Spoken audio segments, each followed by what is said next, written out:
Thank you, Provost Allen.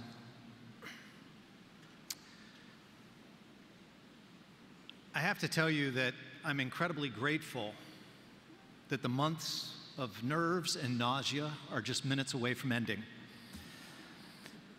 My nerves stem from the fact that a commencement address is a momentous moment, or at least so I thought. And then I did what everyone does, I YouTubed it. I watched the Harvard commencement address delivered in 2008 by J.K. Rowling, who caused me to reflect on my own commencement from Miami University in Oxford, Ohio, some 3 decades ago, and to remember that my commencement speaker was then Vice President George H.W. Bush. And I reflected on his remarks. I couldn't remember a word he said. And somehow, I find that tremendously liberating and comforting. Given that I'm unlikely to say something so profound that it's memorable for you, but equally unlikely that I will say anything that risks compromising or misdirecting a promising group of engineers and business leaders into becoming lawyers. I truly am honored to be your speaker today, and I'm honored for several reasons. First of all, I understand that this is the first ever graduating cohort of the Shiley Marcos School of Engineering. I am impressed by your school, by Dean Roberts, whom I've gotten to know, by his ruthless commitment to empathic design thinking, but most importantly, I am impressed and humbled by the commitment and gift of Darlene Shiley. You humble me today.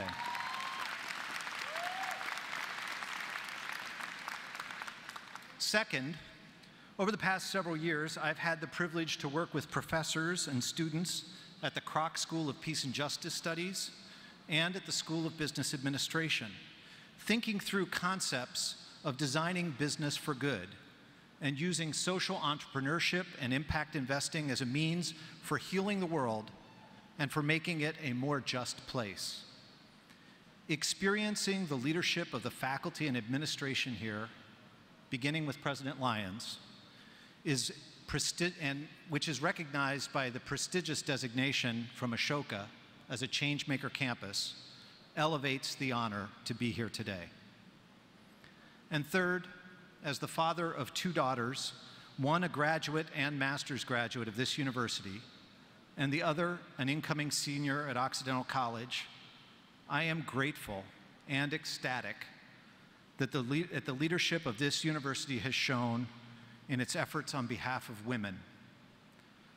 Women represent 1/3 of the engineering and business students on this campus, a number that far exceeds the national average.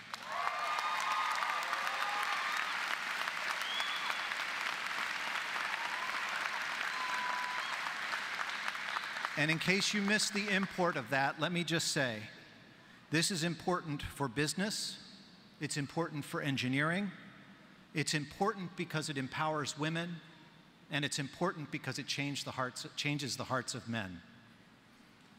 Finally, I've got to tell you, graduates, I am honored to speak here today at your commencement because, quite frankly, you are a smart bunch. You chose to go to college where other people vacation.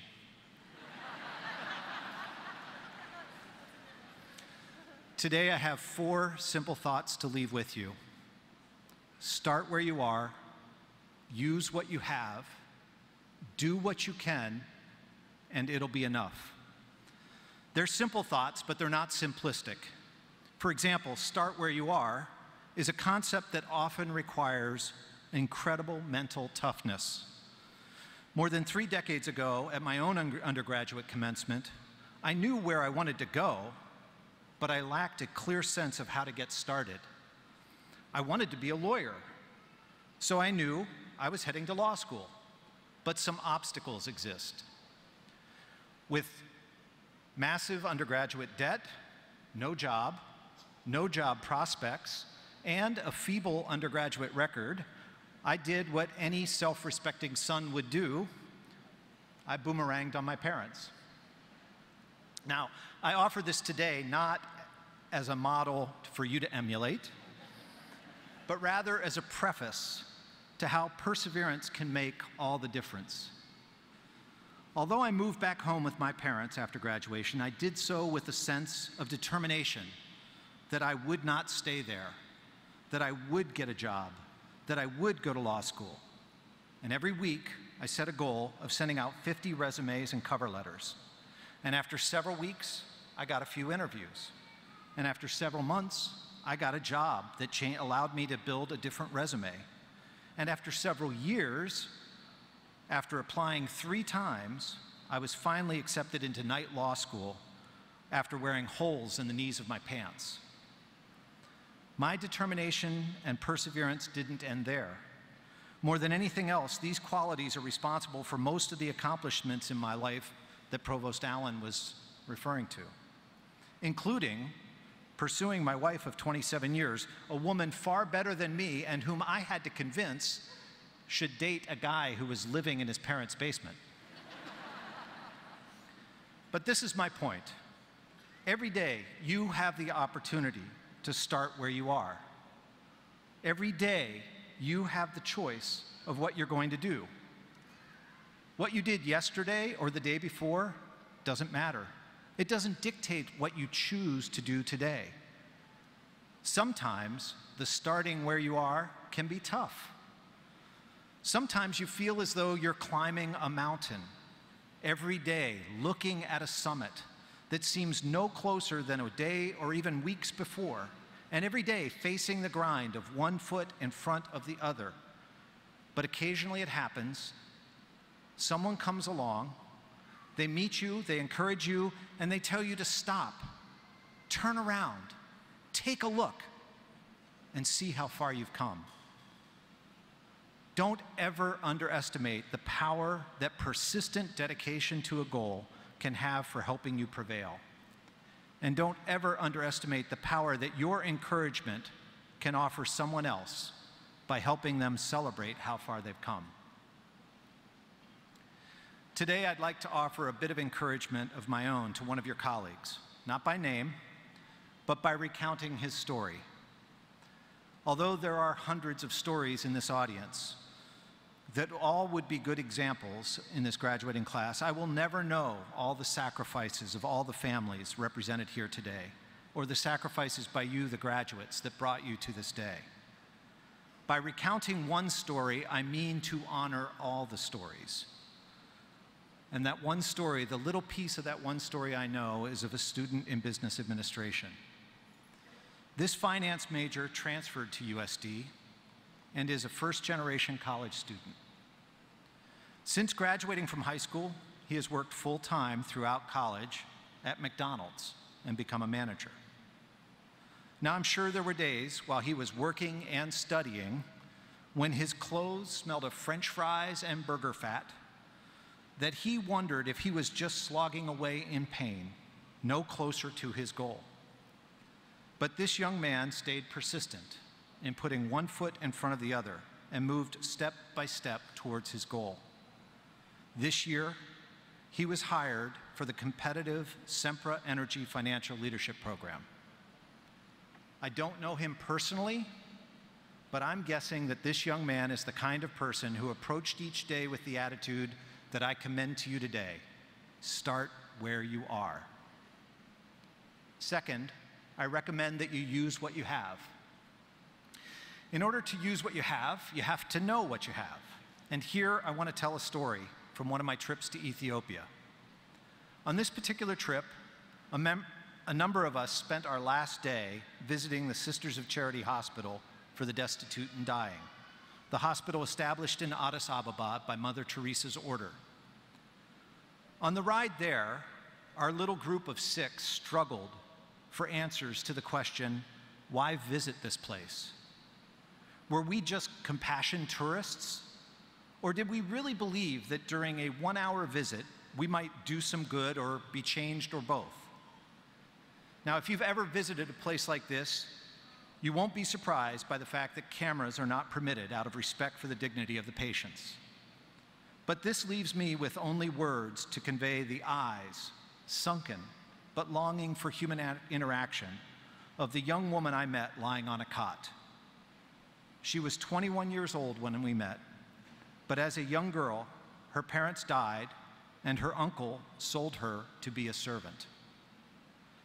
Like you, when I learned her story, I was tempted to see her uncle as some type of callous, greedy monster, until one of the nuns described his as a possible act of compassion, ensuring the girl food and a warm, dry place to stay, while also providing a little something for the uncle's family.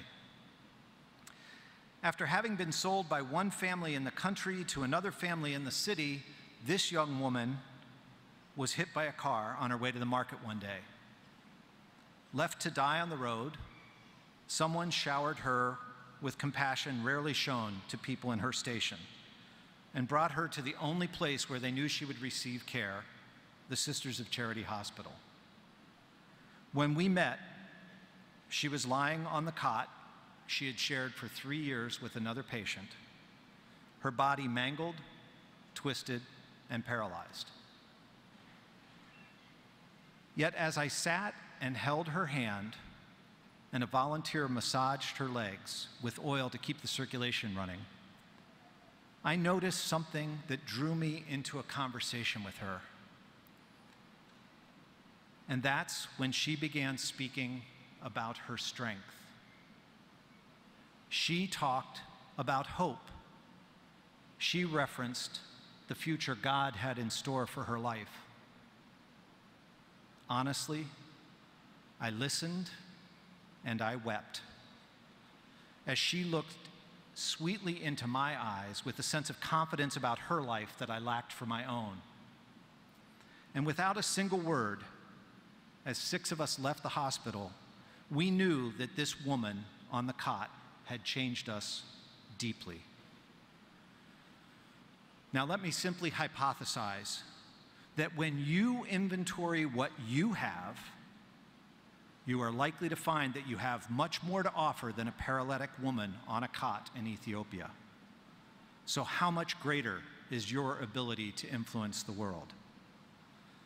Today, I challenge you to have the perseverance to start where you are, and like the woman on the cot in Ethiopia, to boldly and confidently use what you have. But I also recommend that you do what you can.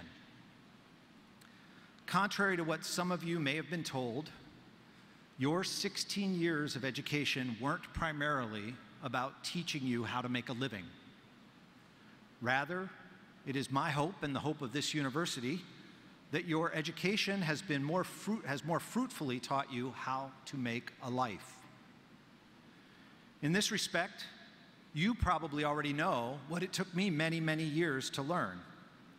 When it comes to making a life, you've always known what you wanted to be. You want to be happy. The challenge, of course, is figuring out something to do that makes you happy. For many years, I've had the honor of working with young engineers and business school graduates seeking to solve some of the world's hardest problems in some of the world's most challenging places. Consistently, these are smart, ambitious, and driven young people who could, most assuredly, leave what they're doing at any time for an easier, better-paying job. Why do they continue instead? Well, because it was never about the job or the money, but rather it was always about impacting the lives of others.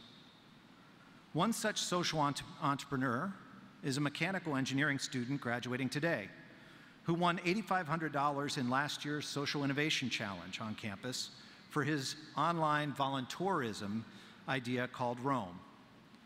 Described as the Yelp for volunteering, this student continues working to build an online community for experienced international volunteers.